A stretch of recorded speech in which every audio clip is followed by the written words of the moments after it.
Kabid Humas Polda Papua menjelaskan 3 pekerja tewas ditembak KKB di Yahukimo, 2 luka dan 4 disandra.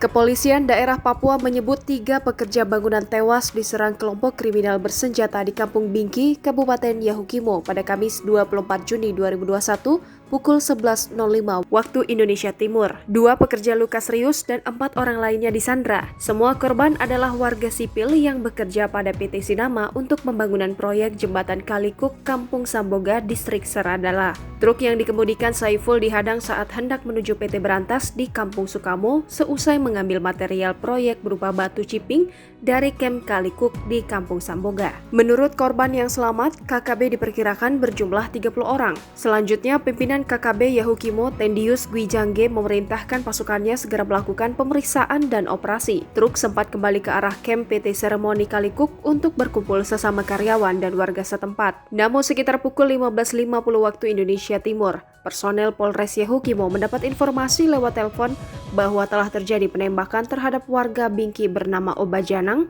oleh KKB Kali 1.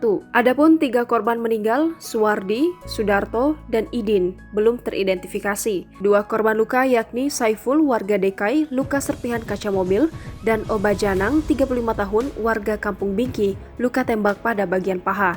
Sementara 4 pekerja yang disandra masih dalam pendalaman polisi.